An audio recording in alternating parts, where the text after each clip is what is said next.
Hey, we're the Blackout, and you're watching PITCAM.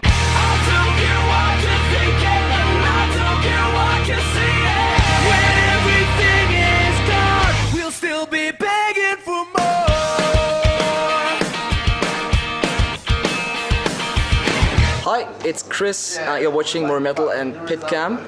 And now we have here the Blackout. Hello. Hello. So, how do you experience Germany, and especially your German fans?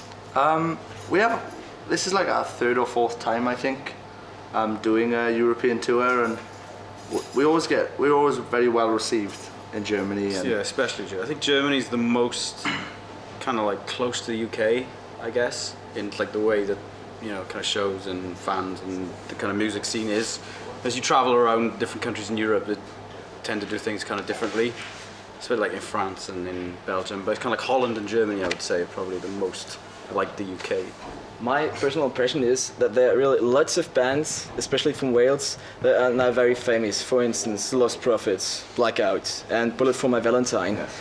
And I'd like to know, is there something that makes Welsh music scene so popular or so special in comparison maybe to the English scene? I think people in Wales just enjoy a good song, like they enjoy writing a good song, whereas in England there's thousands and thousands of metal bands that just don't bother with the chorus. And I don't know what it is, because there's loads of really good bands like Kids in Glass Houses, Attack Attack, The Guns, Funeral for a Friend, Anteria. Like there's stupid amount of good bands, and I don't know, it's strange that it all seems to be from the one area. Your new album, Best in Town, was released in May this Yes. year. And what do you think, and how far does this music or the full production differ from former recordings? It's easily, well, I think we're all pretty much agreed that it's far and away the best thing and the most accomplished record that we've done. We're all just completely, really thoroughly proud of the songs that are on it, the way that they sound, the way that they were recorded. The process of making the record was kind of just great fun. We had worked with a great producer, with Jason Perry, and it all kind of really came together really nicely. So I think we're always going to be proud. And we're proud of everything we've done, but we're the most proud of what the Best in Town.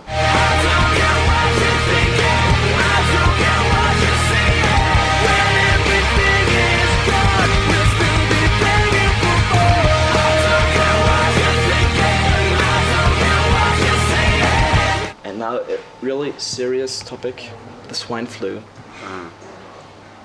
Is there any worst case in Wales, you know? I think we went out to Warped Tour, and the drummer from Under Oath caught swine flu. Okay.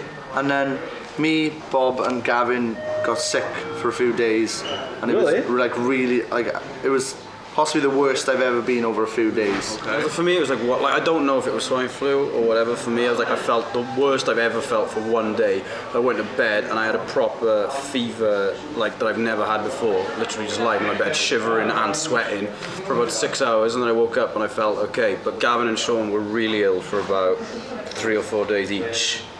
Yeah, I fainted when we went for breakfast. Okay. Because I was so ill. I've known, since I've been back in the UK, I've had two sort of instances where I've been hanging out with somebody and then they've had swine flu the next day. So if they were, It's him. Yes, me. He's the swine. Either that, or I just am unstoppable and it can't take me down. Just tried 3 times and I just knocking it back down. Get out there, you piggy son. Well, you're considered to have a very close friendship to the Lost Prophets. Yes. And I'd like to know, where did you actually met them the first time? Where did you get to know each other, and how does this friendship develop over the time? We were always big fans of the Lost Prophets before we ever got to hang out. And I went to one show.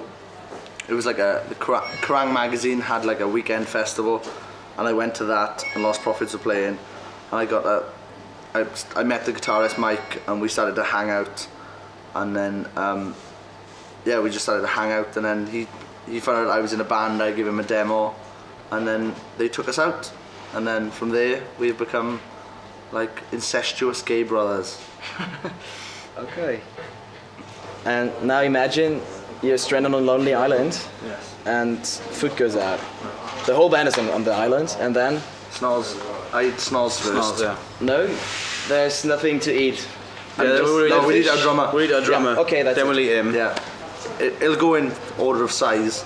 Okay. So we'll probably eat Snoz first, so that'll take a couple of days, if not a week. Matthew's got no meat on him at all. Then me, then probably Gavin, me. then him, then Reese, then Matthew. Oh, Rich would in be that order. Rich would be before Gavin. Rich will probably be first because he's the one we like. Oh, we need Sam and Pablo first as well. Obviously. who's Pablo would left? feed us for months. The one who would be left would be Matthew. But Matthew, I don't know, because Matthew might die first because But he wouldn't. He doesn't like food. He doesn't like. He's a bit of he's a fussy eater, so he wouldn't eat any of us. I'm saying, lots of good jokes. Okay, this is one of my favorite jokes because it's. Don't explain it. Just say it. Okay, so this guy walks into a bar and he's got half a normal face and the other half of his head is an orange. He sits down at the bar, orders a beer, bartender serves him. So 25 minutes go by, the bartender's been looking at him, I can't, I'm sorry, I've got to ask. I've got to ask. What's with the, your head's half an orange? I don't know, I've never seen anything, this is insane. He goes, oh, it's quite an amazing story actually. I found a lamp, and I rubbed the lamp. Genie came out and said, I shall give you 3 wishes. He goes, really? Yeah. The first wish, so I wished for a gigantic house, and it was just full of the most beautiful women in the world, and they were all in love with me, and they would just, to my every whim, and I was never wanted for anything. Okay. What's your second wish? I wish that there's £1 million or euros, dollars, whatever you want, in my pocket at all times, and if I ever spend it, it just instantly comes back in. And the genie goes, okay, that's fine. Here it is. Here's your second wish. That's your second wish. It's granted. You've got that money. He goes, you have your final wish. What happened? And I said to him, the bartender goes, so what did you say? I asked for half my head to be an orange. I love it because it's terrible, because it's not a joke. It's not witty. It's just, We call it anti-joke. yeah, it's an anti-joke. Okay. It's brilliant. It's not funny at all. That's why I find it so funny. Now we had the possibility to listen to a sound check. Yes. It was quite funny because there was actually about 2 songs by the Blackout and the rest was Disturbed, was Korn, was Limp Bizkit, was Linkin Park. Do you always play the sound checks that way? We don't actually. We do it every sort of 8 months once we just decide that that's New Metal Covers Day. We do love a good cover. Okay. So yeah, any chance we get, we'll try and break out a cover. But then normally, the more classic new metal anthem it could be. Is this the music you're influenced by? Yeah, I guess so. Like the first band I was ever really into when I was like 16, I guess was Limp Bizkit. And then from Limp Bizkit, I went on and followed the new metal scene until I died. It was Korn, Limp Bizkit, Deftones were the bands that first got me into rock and metal when I was younger. Because that's the age, those were the bands that were big when I was that age. And it's kind of weird now because everyone like denies that they were ever into new metal, and it seems like this really like dark secret in music. Like, oh no, never like that. I was always into really cool hardcore bands, and like, well, no, they, all these bands sold like 70 million records. Like, some of you are lying. Some of you definitely were into it, and we're not ashamed of it because there were some really good bands in the new metal scene. There were some terrible bands as well. But it's the same with all scenes, really. The last words to the audience are yours. Don't ask him what his favourite joke is. It's a good joke. It's a terrible joke. No, that's the point.